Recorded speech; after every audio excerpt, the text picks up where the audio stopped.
So people who are part of these partners, if they're interested in anything interesting in the sky, they can put in proposals for us to observe the things that they're interested in. And then there's a committee that will check and say, okay, this is good science, we want it to be done. And if it is, then they can send us the targets of things they want to observe, the information of what they want to observe, where is it. Then when that gets to us, our job here is to take those observations for them.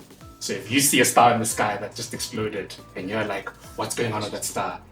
Send it to SALT, and then we will get information like here. So this is showing us like who the person is, what their target is, and then how important that target is. And then so our job is to then select that, and then I'll send the information to Nomzamo, and then Nomzamo will then point the telescope.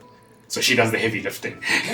We will point the telescope to the target, and then when it gets there, we can take science observations of that target. Yeah.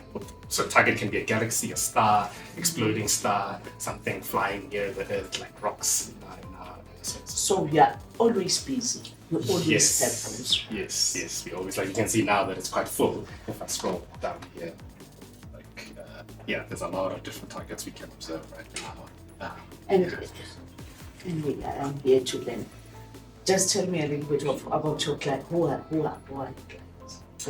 Our clients are other astronomers and Other students. astronomers. Yes, and students and other Okay. astronomers. So either people who are training to become astronomers or astronomers. Yeah. So all of them observe and study different kinds of things. Like for example here, Nomzamo studies what we call cosmology. So that's studying the whole universe and how the whole universe changes. I'm a bit more smaller things. I study objects called galaxies. So it's like we are in the galaxy. So if you hopefully it'll clear up and you can see the light from our galaxy. But if you can, we are in one galaxy called the Milky Way, but there's hundreds of millions of other ones as well that then I study. But then there's people that study other objects like stars.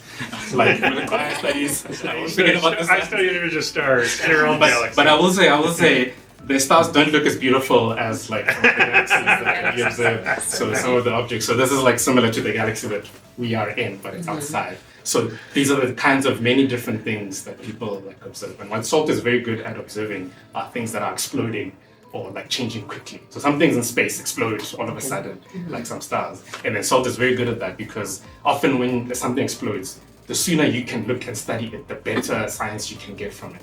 So SALT is great because right now, if something explodes, I might get a notification.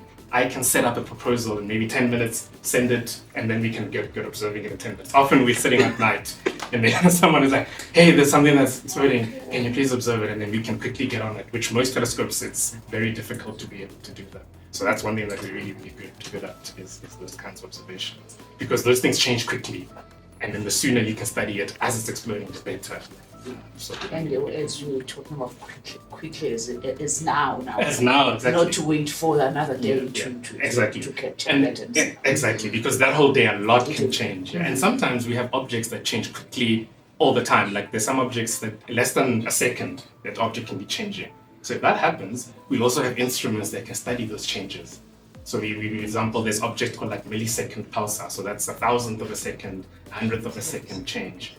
And we can look at, so imagine this object is in space, so the light has maybe taken 20 years, 40, 50 years just to get here. And we can study the changes in less than a second, we can track and see what's happening. And that allows us to do that kind of science. To my objects, which don't change sometimes in millions and millions of years, but we'll still study them. They'll still be there tomorrow, but they're also interesting and we can also study. So we can study really a wide range of objects. And even objects that are like, asteroids, so these are rocks that are floating in our solar system. Those are like, they're so nearby and they're so different that unlike the stars in the sky that we can monitor and see sort of as the Earth spins, like because we have days because obviously the Earth is rotating, these objects look like they're moving in the sky, right? So with the asteroids, they're interesting because when we look at them, they don't move like the stars. They move quickly. So sometimes within an hour, you can see in our screen this asteroid moving, whereas our stars look like they haven't even moved at all. So these are the kinds of objects and things that we can, What got you interested to study this? I just was always interested in science from a young age, and when I watch TV, you see these shows about space and things like that, and I thought this looks interesting, and from that on, I just wanted to do some kind of science. Because the nice thing is we get to see things that no one else has ever seen before.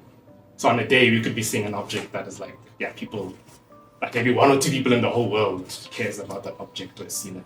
So I think that's a privilege and that's exciting, like to be able to see and study these things. Yeah.